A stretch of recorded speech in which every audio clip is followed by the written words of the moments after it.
Bonjour, voici notre première petite vidéo ensemble et pour bien démarrer, je vous propose de nous placer sous le bon auspice de ce Daruma. Allez, c'est parti. Hop, avec un beau soleil. Bingo, alors je vous propose, avant de démarrer les corrections des exercices sur les inverses de nombres non nuls, de refaire un petit point sur la leçon. Peut-être que ça vous aidera d'avoir ceci en direct pour se remettre dans le bain et peut-être pourquoi pas mieux comprendre.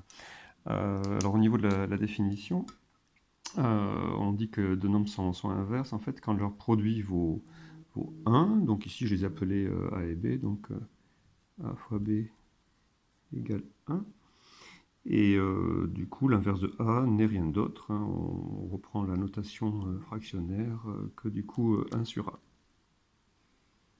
Voilà.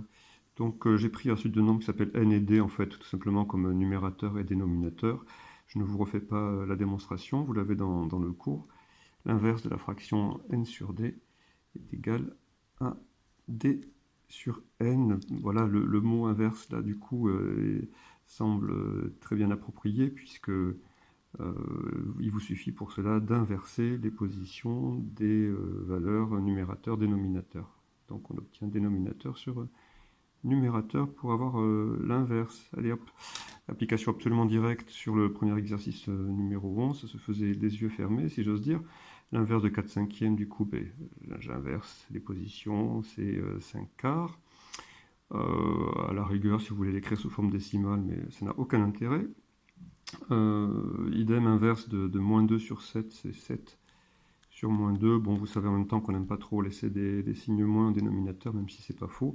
On va plutôt écrire ça sous la forme moins 7 demi. Il faut remarquer au passage que moins 2 septièmes n'est pas décimal, la division ne tombe pas juste, alors que son inverse, moins 7 demi, est un nombre décimal, ça fait moins 3,5. Voilà, soit dit au passage. L'inverse de 3, alors là, il faut revenir à ce qu'on a vu au tout début. L'inverse de A, c'est 1 sur A.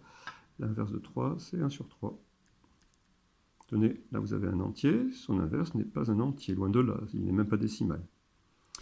L'exercice numéro 45, voilà, c'est toujours des histoires d'inverse, puisqu'on reconnaît, c'est juste habillé un petit peu différemment, on reconnaît la définition, nombre fois gna gna gna égale 1, c'est-à-dire que gna gna gna qui nous manque ici, c'est son inverse. Donc l'inverse de 2 septièmes, 7 demi. Si vous avez indiqué à la place le nombre sous la forme 3,5, sous la forme décimale, il n'y a pas de souci.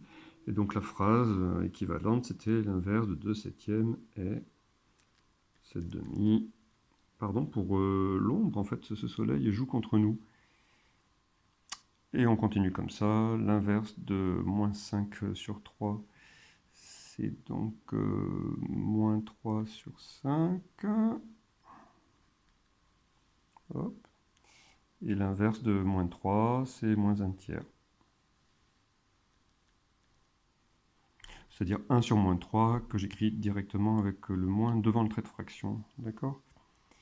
Donc moins 1 sur 3. Bon, fin de cette première vidéo et la suite tout de suite.